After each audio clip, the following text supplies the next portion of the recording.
give to a lot of our staff that starts here. It's called Who Moved My Cheese. It's about Yeah. two mice, but one mouse goes down the same path every day to a giant pile of cheese, and they both are going to that pile of cheese. Eventually, the pile of cheese goes away. The one mouse keeps going. The other mouse is like, I'm gonna make a right hand turn. He goes and finds another pile of cheese. So my point to that, right, is like if you keep teaching the same thing over and over and over and over again, like I get it, it's easy, you're good Yeah. at it, but like we have to pivot. We have to change with the times. Like it's 2026. Like it's very Yes. different from when I was. I don't know when you were in school, but very different Yeah. from when I was in school. Like we have to pivot. We have to constantly recreate, relook at things, have the right conversations.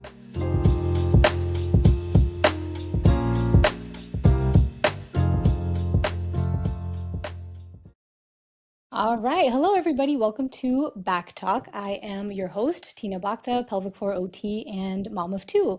Today, I have a wonderful guest, Todd, also known as the Ortho OT over on Instagram. So I'll go ahead and hand it off to you if you want to just introduce yourself. Yeah. Well, first of all, thanks for having me. The past couple of weeks have been kind of wild, but Yeah. just to kind of go all the way back to the beginning. I started social media really trying to highlight a different avenue of OT and like what I thought people wanted to see or didn't see. And honestly, in the beginning, like I was just like, I'm just going to showcase kind of like what I do, right? But Yeah. it's been a really cool 8 years of like on that platform, and I've gotten to really meet a lot of really amazing people and connect. And doing something like this, you and I are in very two different realms of the profession. And Hmm. my point of telling you is I'm excited to be here. I'm excited to kind of have this conversation. But to a little bit more about me, grew up playing sports. Was always in and out of PT. I fractured my back twice in my sophomore year and junior year of high school. Wow. Went on to play college soccer. Had ankle surgery when I was there. So I always felt that the rehab space for me felt right. You know. I got introduced to OT through one of my best friends was in an induced coma in high school through a ski accident, but through Wow. his whole recovery process, I really got to see all facets of medicine. I saw like the true, medical MD side of things. I saw PT. I saw the OT side of things, and the OT side of things was new to me. And the more that the group of friends that we got involved in his recovery, I was like, oh, this is an avenue of healthcare I haven't seen before, and I was intrigued by it. But to fast forward when I got to school, I there was a lot of things I liked. There was a lot of things I didn't like.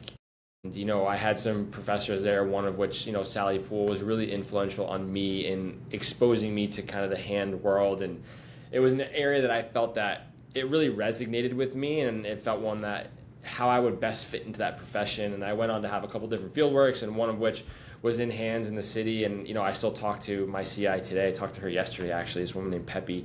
But she was somebody that was really influential on me as well, that really showed me how impactful we can be as providers, and really was a huge advocate for the profession. And making sure that we as providers, as OTs in that space, really just treated more than the hand, and we can move up that chain. But Mm. yeah, went to Rutgers, went to NYU for OT, and that's a little about me. Awesome. Yeah. Awesome. So one of the main reasons why I wanted to have you on was you've been posting a lot on Instagram lately about just OT school, like curriculum, what it is, how it can improve, and what we can do to kind of like change that. So can you talk a little bit about that? Yeah, of course. I mean, so I've been really off social media, like my face, my me, for just about over a year. So had a little bit of like me working at Alliance Orthopedics. I've transitioned a little bit out of like direct patient care and really been building the department, and really doing a lot of like oversight of onboarding providers and case management. And I was the only OT here. I have 30 now. I was the only CHT now. We have five. So like been involved in that process of building kind of that internal brand. So social kind of started to take a back seat for me. So what I really did was I have several individuals here that were like wanted to jump into it and build their brain. I was like, I'll help you, right? So I really used my platform to help them be comfortable in front of the camera and start to speak and just showcase like what they're passionate about. So for the past year, it's been really helping these couple other individuals build their own personal brand. So it was kind of just by like, hey, it's OT month, like let me make 30 pieces of content, and kind of go with the flow. I had a whole plan. I kind of surveyed people before. I got a lot of good feedback. I was going to dive into anatomy and tips for like all of that. Like I had a plan, and one of the first posts I did, second post I did, it took off, and it was a response I don't know if I was truly anticipating. That I know that I've had these thoughts and feelings for a while, even like when I was in OT school, when I was in the hospital setting at first, when I got here at first, I saw the confusion of like, hey, what is it that you actually do?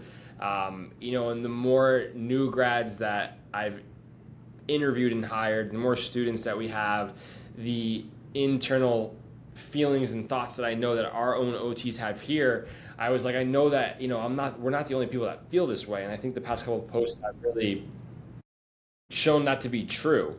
And I think I'll lead off too with just saying that like I love OT. I love the profession. I love what we're able to do for people. I love how impactful we can be. I love that it is diverse in a sense of we can work in nearly any setting.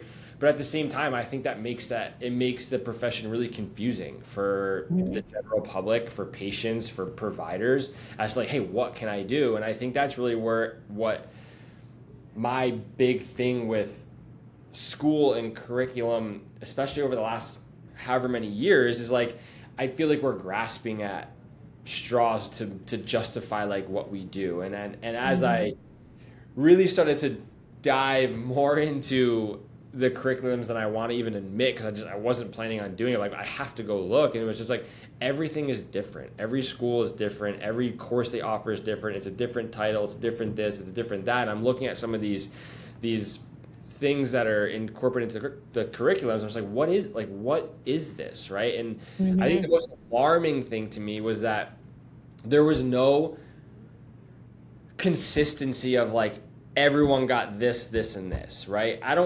I know that I'm on my high horse about anatomy, but I truly believe that the anatomy and the human body in healthcare is the foundation for all of it. And it's alarming to me just seeing that like not everyone takes a master's or doctorate level anatomy course when they go into this profession, or takes a master or doctorate level anything like there's peds, ortho, neuro, theory, any of it. There's no consistency to like these are the core four that everyone takes. Like that's just not. I haven't seen it to be true. And as I've kind of dove deeper into it, I mean, the standards at ACOT, right, are really broad and they're kind of up for interpretation. There's a lot of loopholes about how you can kind of make it your own, right? So, I forget your initial question, but that's that's my take on kind of school and like why I've been saying what I've been saying, and I want to change it, right? And I am as frustrated and angry. Maybe those are harsh words, but that I think the majority of the profession feels, right? And like I want to change it, right? And not just for ortho, for I had a really amazing conversation with someone offline this morning, like kind of in the private DMs, and she was upset about my comment about the OTD, and we went back and forth, and it was a little like heated, and at the end of the day, we came to this really beautiful agreement of like, yo, we're on the same, like we feel the same way, right? Yeah, we agree with each other. I'm at you. I'm like, just like, I just don't, I see what's happening is like, we're pushing the profession to be an OTD, and you can see it in the numbers, and like, eventually it's going to all be doctorate. And I'm like, for what? You're going to drown in debt, and you're going to come out and not be able to potentially pay that back. And like, I think we're grabbing at straws to like justify who we are and just throw a doctorate behind it. But Yeah. yeah. Yeah, no, I totally agree. I mean, I say all the time, I'm like, we could be a bachelor's if we really wanted to. Like, I don't think we necessarily even need a master's. That's kind of like how I feel about it. And then at the same time, I feel like two feelings can coexist, right? You can still love OT, and like I love our field and what it is that we do, but still advocate for our profession, like heading Of into a course. better direction, right? Like Yeah. we always like we both have kids, and I want my kids to have a better future. And so like if they for whatever reason decide to go to the OT route, because my husband and I are actually both OTs as well. Yeah. We met in OT Cool. school, yeah. Nice. So if they decide to go to the OT route, how are we going to then better their education without talking about it, right? So I just going back to the idea of like two feelings can coexist. We can love our profession and also like want better I love that. I mean, I change. think that's That's a perfect way to say it, right? And I Yeah. think Yeah. another just just to kind of go back to it for a second, one of the other things that really like came to light for me was the amount of individuals and OTs specific that were 20, 30, 40 years into it and they were just like, Mm, I can't believe the students that are coming out now and what they don't know when they come to field work, but I also cannot believe that like they don't teach this, this, and this. Like if I go mm, back through every DM and comment that I've got over the past 16 days and I condensed it from that 20 plus years of experience from a coursework perspective, they all took the same stuff. They all had gross anatomy, they all had cadaver, they all had biomechanics, they all had kines and neuro, they all had those like core fundamental things, and mhm. we don't have it anymore. And I think my question is why. Right, right. And you would think that as healthcare professionals that have graduate degrees, that we would have like the basic understandings of anatomy and physio and kines and all that. And a lot of us don't. Like I mean, I remember this one post that you posted about you did like a poll on your stories about the Kawa Yeah. model and then like the muscles of your shoulder, right? And like most people knew the, the Kawa model and like nobody, not nobody, but not as many people knew I mean, it like was a the failing full grade, right? numbers. It was Yeah. 67%, and like, Exactly, yeah, yeah. yeah. Which is sad. And it's like we're OTs. Like we're supposed to be healthcare professionals with advanced degrees in the body, and we don't know some of the basics. Yeah, Yeah. that was my point of that, right? And again, I had like someone else reach out and be like, that's not embarrassing. It just goes to show that our OTs know their theory. I'm like 100%. Like I'm not saying that we don't. I'm saying that we know it too much. Like the Mhm. balance between this. I had this conversation with the guy Eric Johnson yesterday, and he said it perfect. Like he took my words and summed it up beautifully. It's like we're just the balance. He asked me like where I think the where and why do I think the change in the schooling and the direction it went, like why did it happen, and it's just the balance in which we're teaching things, right? Like it's gone really this way with like theory and other things to kind of supplement that, right? And the fundamental stuff kind of has like fallen away. If you Mhm. look at these, because listen, when I first posted a couple of these things, I was like, oh, I really haven't like looked at. Maybe I just don't, because I had a lot of people from academia like reaching out, and I had some other people that were like, go look at the standards. So I was like, okay, I'll go look. Psst, quick pause. If you're a mom who wants to learn how to prep for birth or heal postpartum, I have a free online community for you to join. Inside, you'll get access to free guides, live webinars, and ability to ask me questions directly, and a whole community of moms who just get it. I share core and pelvic floor education, birth prep strategies, postpartum recovery tips, no gatekeeping, no catch, just a safe space for women who want real answers about their bodies. You can find the link in the show notes. Come hang out with us, and I'll see you inside. Mm, Really, some of these B standards in like the A code, they talk about, just the way that they're written, and the one specifically when it comes to like biomechanics and like the human body and movement, like it literally says like if you took a prerequisite in the said coursework, the only thing that the program needs to do is like it needs to be evident in the program. It doesn't say that it needs to be X amount of credits or X amount of time on that. So like just kind of going back to the anatomy piece, like we can be in a theory course in a program and we can talk about a case study, or we can mention anatomy or how this kind of coincides with the Kawa River or whatever it is, and like that mm, satisfies the prerequisite, right? Like so I could take anatomy 4 years earlier or 6 years earlier or whatever for a semester in a community college or junior college or a major university and come to OT school and like that's you're good. Like it's satisfying. Like yeah. that's a problem for me, and it should be a problem for the profession in a whole because, like you said, like we're getting a master or a doctorate in we're holistic approach, right? That like Right. we're humans. Like it's the body. Like we need to know Right. these fundamental things. To me, if we want to be held at the standard that we all want to be held to. Yeah. Yeah. Totally agree. What was I going to mention? I was going to say, so we're obviously both OTs. Just tying back to that, you mentioned how like OT as a whole, it's like it's so broad, and sometimes like people like don't even know what it is that we do, and because it's so broad and so many of us are doing so many different specialties, it can be kind of hard to grasp what it is that we do. So like I feel like we're like a perfect example. You're hands, and I'm actually pelvic floor, and then I also work acute care, just PRN though. So like again, within those three fields, there's already so many different approaches to how we do our work in each and every specialty, right? So, Yeah. but I think it all just ties back to still having a good foundation of like anatomy and all that kind of stuff, because it's just better going to prepare you for each and every specialty. Because for me, like when I was in OT school, pelvic floor wasn't even mentioned. It wasn't mentioned at all. Like, and it's crazy because toileting and sex are ADL. So why are we So not talking true. about the pelvic floor? Like, blows my mind. Everything I've learned about the pelvic floor was after school, Yeah. after OT school, and Yeah. so And listen, I'm all for I share the like, same frustrations with you. Yeah. yeah, no, I'm all for like, because like a big argument's been like, we're not supposed to know everything. And I'm like, I understand that. And you're supposed to definitely learn a lot on field work. But like, it's going this way from what students know when they come into the fieldwork.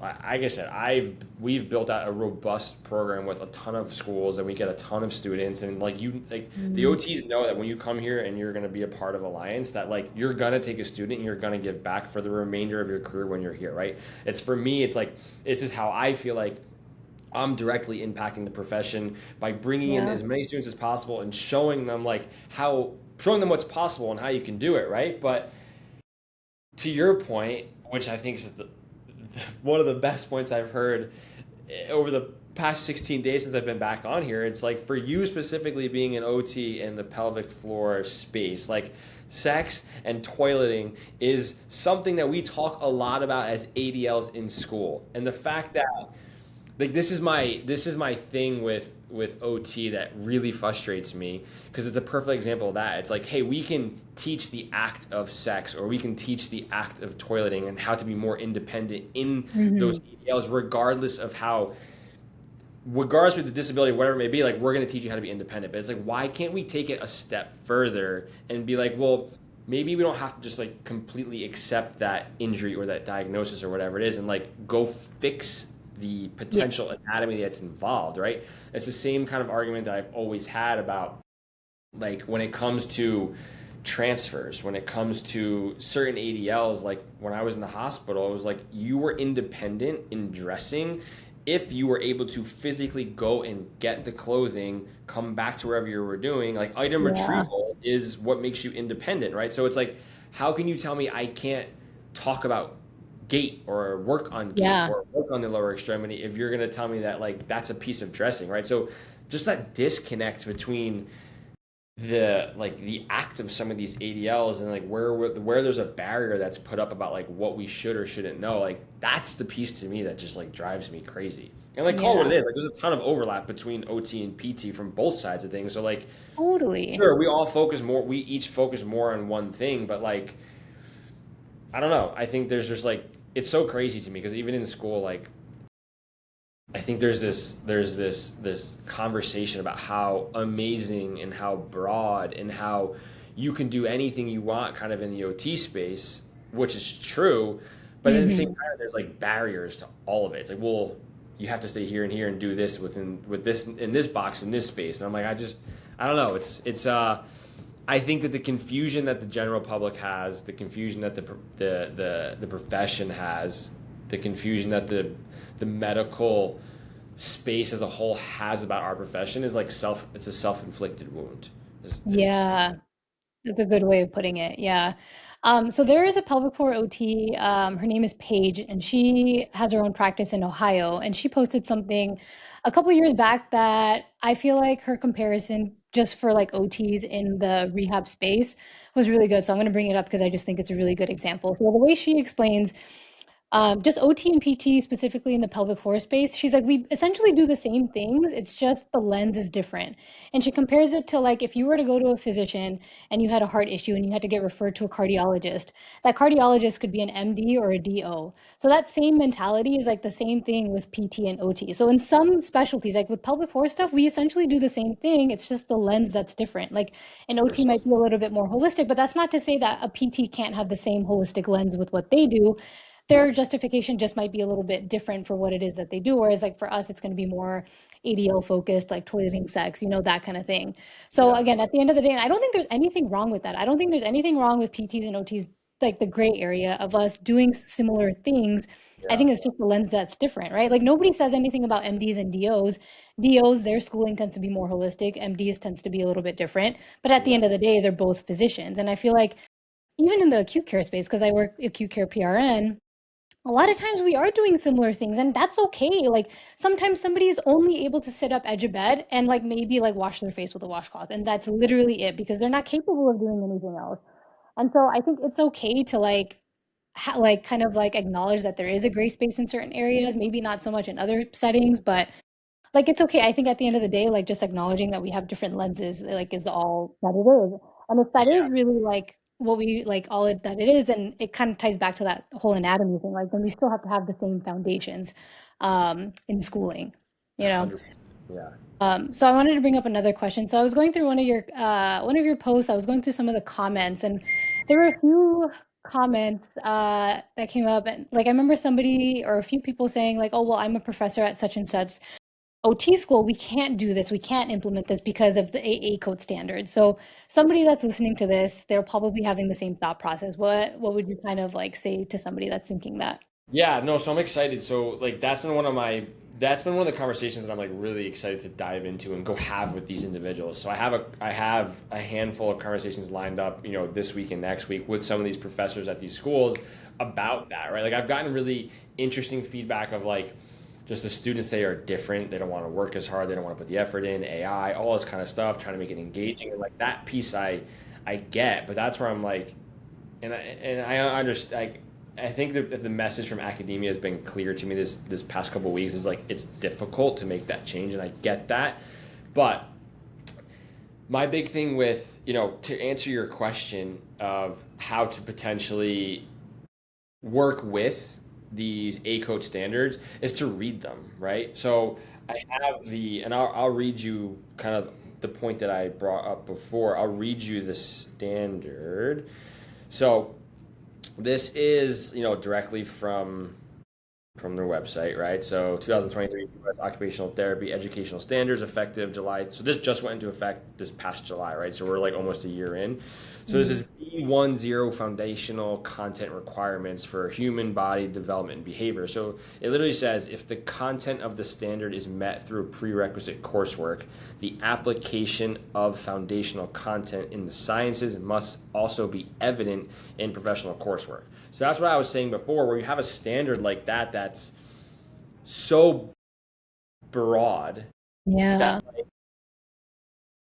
that doesn't say you need anatomy. It doesn't say you need neuroscience. It says that they need to have like prereqs in that, and you got to like work it in or touch on it, right? So for me, Mm. like when you're looking at these curriculum and these courses, like they it's like someone I was talking to someone yesterday or someone messaged me something about how like all these schools and professors are like do your course review, give us feedback, give us feedback, give us feedback, and the students are giving feedback and they're not listening, right? And I think that's Mm.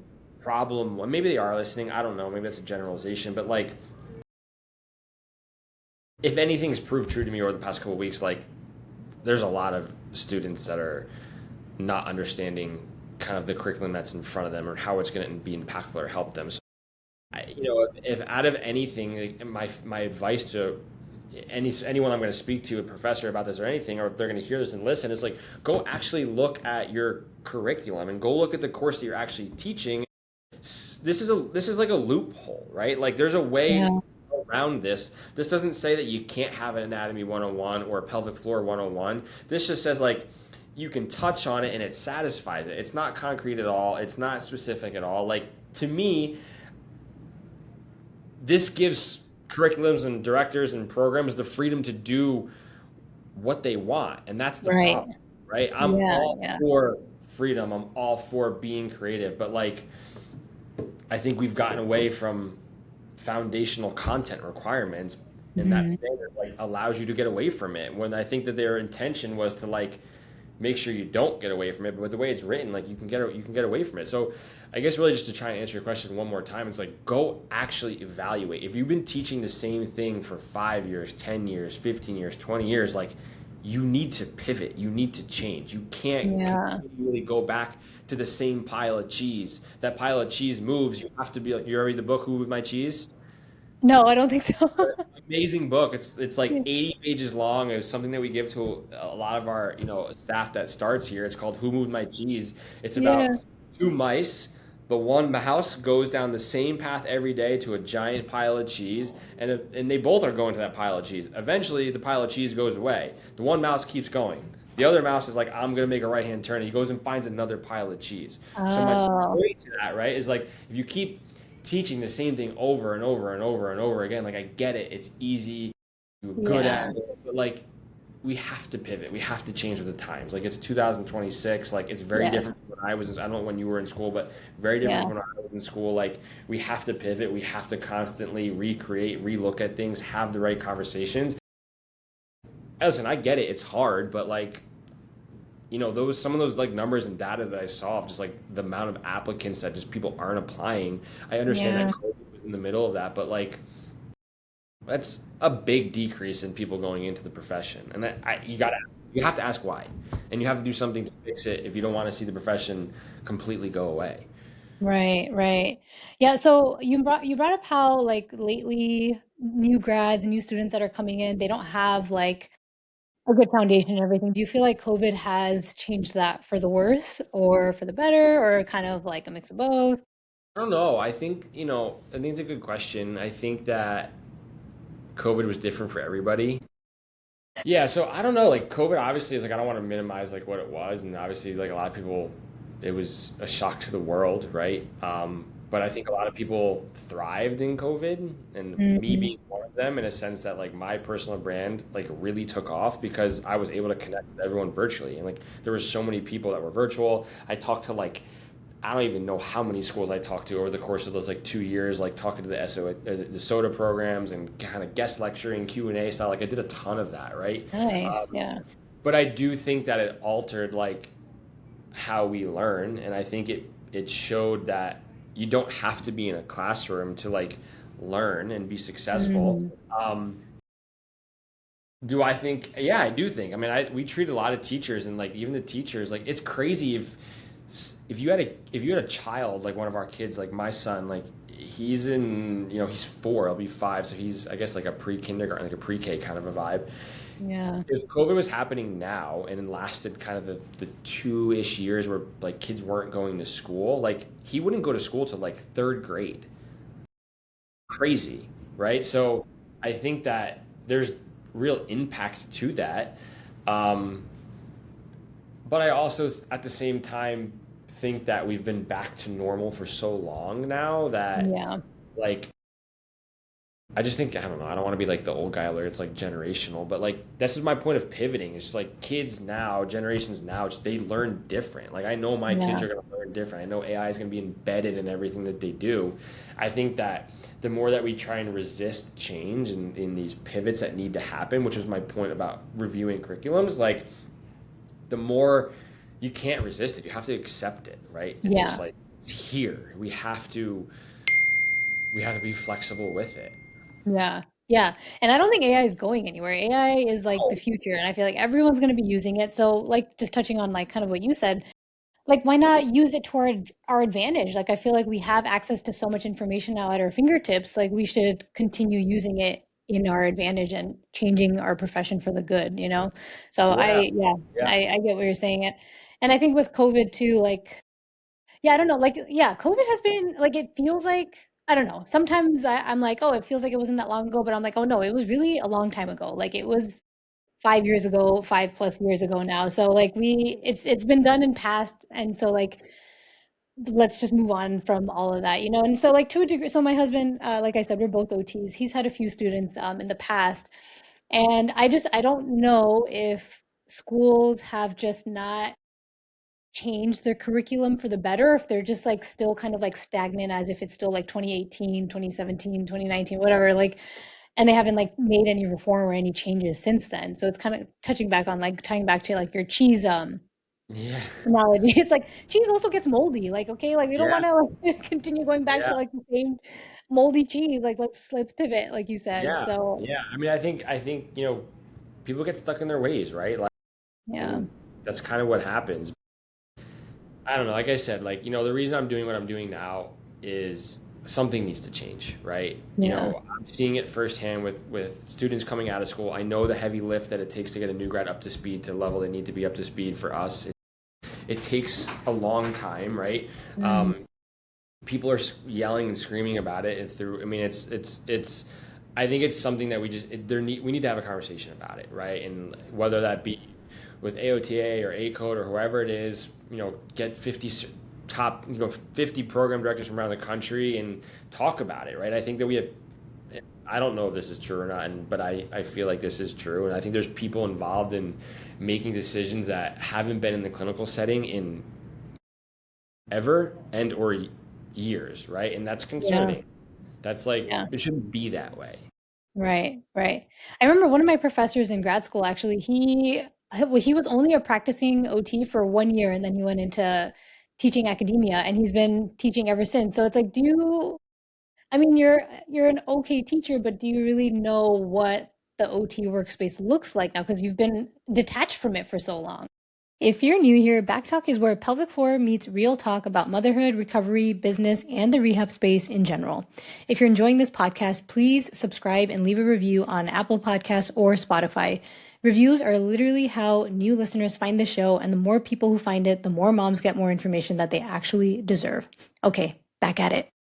And I think that's what makes a professor in the space so impactful, right? If you can talk about theory in the Kawa River and you can apply it to how you used it to help individuals and how it helped you as a provider, how it helped the patient and make it tangible and real, the only way you get that is through clinical experience, right? So for me, this other kind of standard or whatever it is that's in place that like I would love these OTs that have been out 10, 20, 15, 40 years to be able to go back to these programs and teach. But they Mhm. can't because you have someone who's out for 30 years and they have a bachelor. They can't go to whatever schools they want to go to and teach because they don't have their PhD or they don't have their doctorate. Like to me, that's dumb, right? And you're Yeah, just I affecting agree. the products of therapists that are coming out, and you're doing a disservice to the profession. Number one, you're doing a disservice to patients. So it's just like that to me, like that's an easy change. Like, Yeah. who wrote the law that you have to have a doctorate to teach somebody? Like that's, Yeah, that's dumb. I don't, I don't agree with that one at all. Yeah, I agree. So yeah. you mentioned you went to NYU for OT school, right? Do you feel like when you graduated, did you feel more of like a generalist, like a theorist, or did you feel like you were a clinician ready to specialize, or a mix of both? A mix of both. I think that I do praise NYU. I think that they did a really good job at diving into like topics or like meaningful ones. Like I had a class on orthopedics, like I had a class on peds, I Nice. had a class on mental health, I had anatomy with cadaver, I had neuroscience, I had kinesiology, I had really good labs.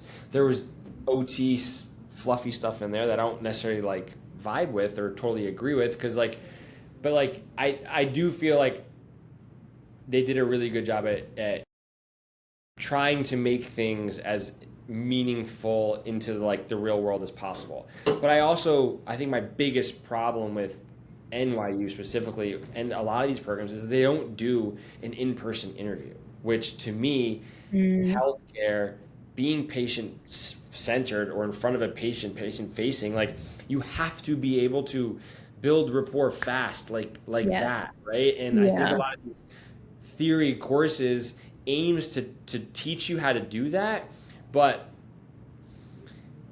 there's people in these programs that I'm like, how are you gonna talk to people? How are you gonna do it? Yeah. Like it's a Like you're literally key, going into a field where you're working with people, so yeah, yeah. it's a key component to it. And so you know, OT school opened my eyes to a lot of things. It opened my eyes to like what I definitely don't want to do, and opened my eyes Mm, to, like where I can see myself being impactful in the space. So you know, I think that I was again, I really draw from past experience of like my upbringing, my injuries, the life stories that I've had where I really was like, those experiences were really impactful for me to like, to go into the real world and be like, I've experienced this kind of already in a sense. Like I've been in, hospital settings. I've been in rehab myself. I've had conversations like this. I've had family and friends that have kind of gone through this.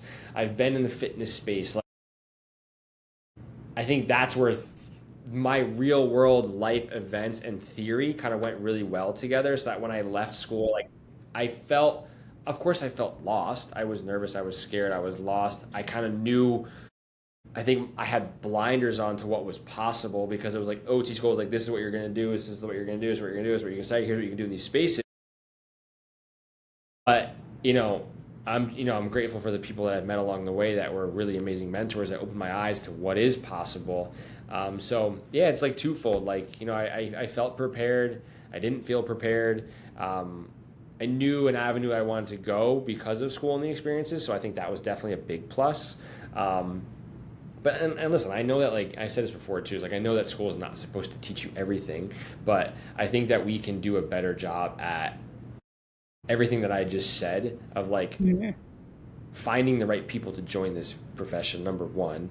And then number two is like really using these real world experiences and use and embedding them into these curriculums, right? Like, I think field work is amazing. It's so powerful. Like, why don't we just do it more often? You know what I mean? Like, I think Yeah. there's plenty of OTs out there that are willing to take students. It sounds like it's difficult to, it sounds like maybe that's not truly the case, but yeah, I don't know. It goes back to the question of like the COVID stuff. Like people changing, it's different now, right? And I think that Right.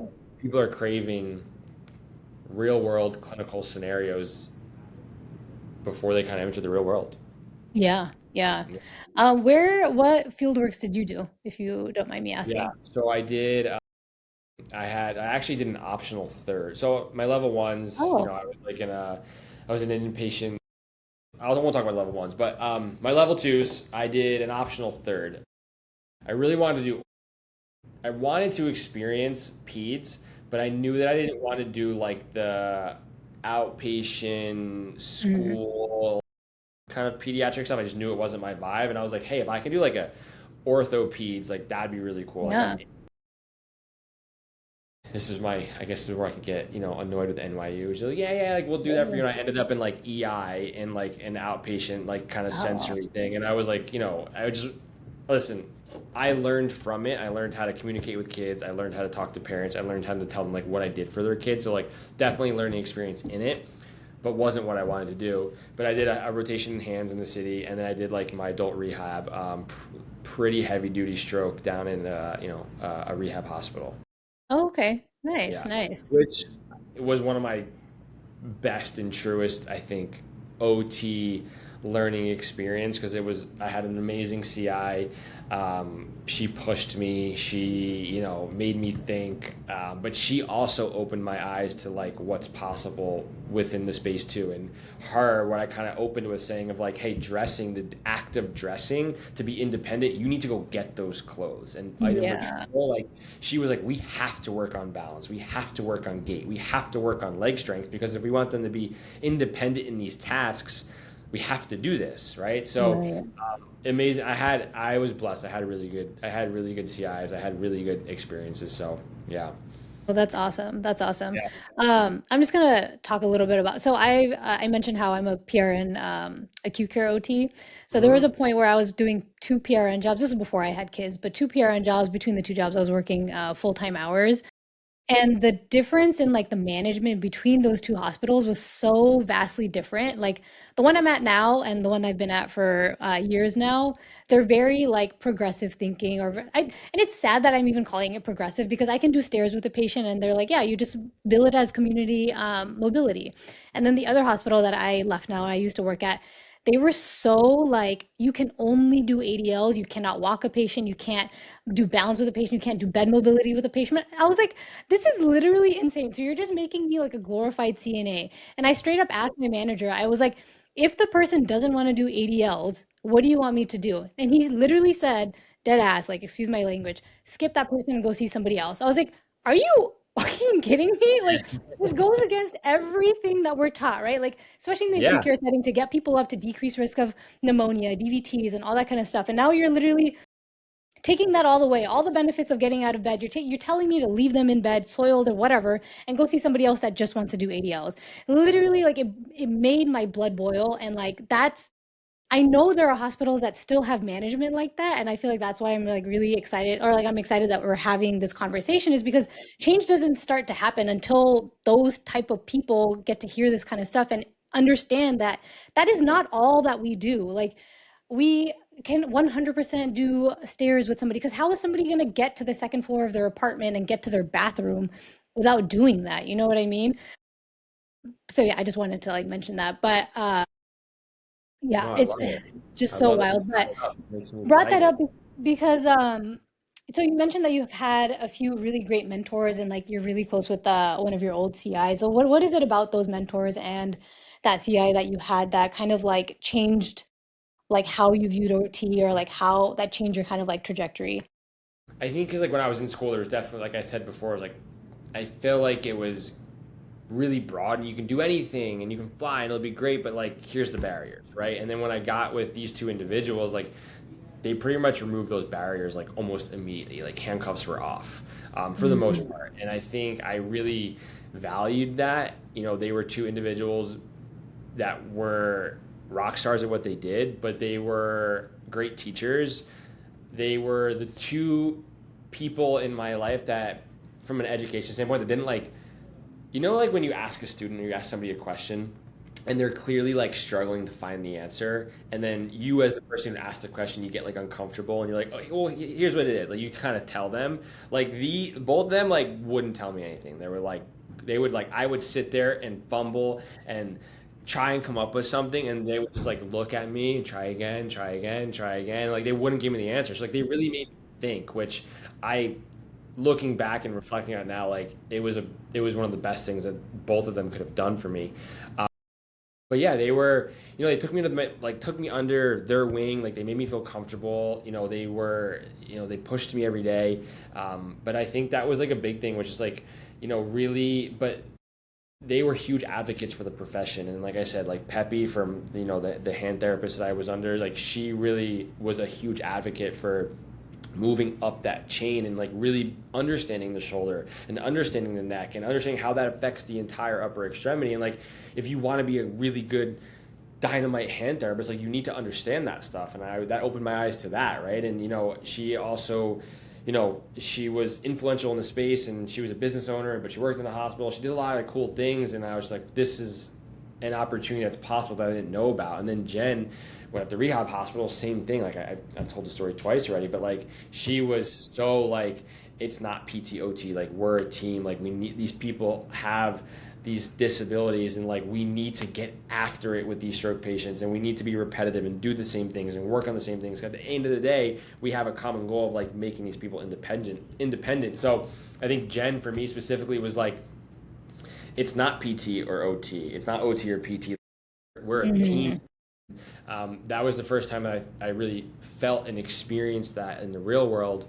Because I think like coming out of school, there was this chip on your shoulder of like, you are valuable, but like people are going to tell you you're here. And like, it's like, I felt like that was kind of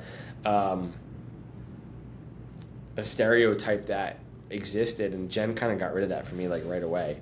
Mm, awesome. I love that. Um, I like that your mentors kind of like you mentioned that that example of like, oh, you know, when you're talking to somebody and you let somebody kind of like fumble in their own words and kind of like figure it out. Yeah. I feel like there's a lot of like learning happens in situations like that. Do you know who like, Dr. Becky is? She's like a child psychologist. She has a following on Instagram too. She wrote a book called Good Insight. Maybe. Yeah. Maybe. Oh, so she, yeah, so she wrote a book called Good Inside, and she's lectured at schools and stuff like that before. And I remember seeing this clip on social media of this lecture that she was doing, and she mentioned like, so, and this is like for everyone, not just kids, but I feel like the lesson or like the message she was trying to convey is applicable to like everybody. But she mentions like, okay, this is point A, this is point B. The space from getting from point A to point B is, it can be like a treacherous route or whatever, but that journey from getting from point A to point B builds a lot of resilience. So like I'm just, that just brought like came to my mind because of the mentors that you had, and like the Yeah. fact that you mentioned that they let you fumble and they let you kind of like kind of figure it out on your own. But that's where like the mental resilience comes in, and I feel like that also just builds a really good dynamite OT, like a really strong OT. It's kind of like find growing that resilience and kind of figuring it out. And I love that they didn't handcuff you. Yeah. Like they were just like, you're a free bird. Like you can do Yeah. whatever you want. Psst, Quick pause. If you're a mom who wants to learn how to prep for birth or heal postpartum, I have a free online community for you to join. Inside, you'll get access to free guides, live webinars, and ability to ask me questions directly, and a whole community of moms who just get it. I share core and pelvic floor education, birth prep strategies, postpartum recovery tips, no gatekeeping, no catch, just a safe space for women who want real answers about their bodies. You can find the link in the show notes. Come hang out with us, and I'll see you inside. Yeah. You're handcuffed by like some of the things like in the hospital setting, but like they were, like I said, they were the first two that I felt like kind of let me free. You know what I mean? Like I Yeah. think they got rid of those barriers that were put on that I thought that I had, and they removed them, and I'm like, okay, let's go. So it Yeah. was cool. Yeah, yeah. Grateful for both of them for sure. Awesome. If you don't mind me asking, so after you came out of like OT school, what are some like so I'm sure there's going to be some people that are interested in OT, or maybe somebody's in OT school, or maybe they're just a new grad. What are some CEUs and like coursework that you've done after graduation, after you graduated, to kind of like help you get into the field that you're in now? Yeah, I mean, I get asked that all the time, and I wish that I had a list of things that I was like, this was really impactful.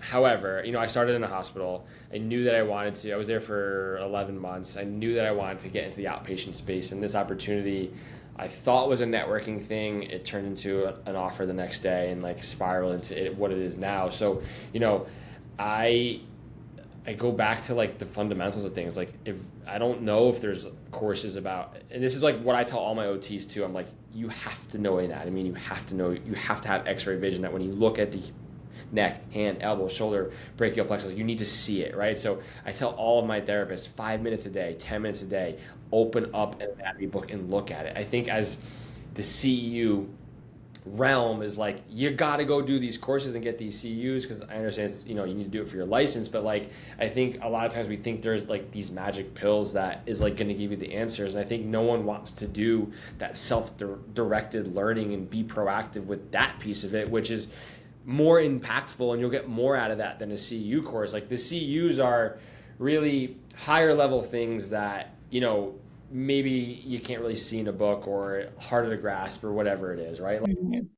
CUs are a business at the end of the day too, but I think for me to answer your questions, like we need to be a lot more disciplined and a lot more willing and understanding that there's a lot of self-directed learning that happens in here and in your space, whether it's CHT, pelvic floor, mental health, peds, whatever it is. Like find a resource, open up a book and look at it every day, because if you look at it every day, it builds the language, right? And then you learn your second language in pelvic floor, CHT, hands, peds, whatever it is, right? So but I took CU courses of like I took like some Mulligan stuff, I took some Maitland things, I took Graston, I took things that were potential tools that I was able to learn from an expert on. That it was we had people come in, taught us some mobilizations, taught us different techniques, taught us things like that, just to kind of supplement my craft. Yeah, I think my big thing is just like we're not willing we're relying on CEUs to make us better clinicians when at the Mm, end of the day, it's ourselves that are really going to make us the better clinician.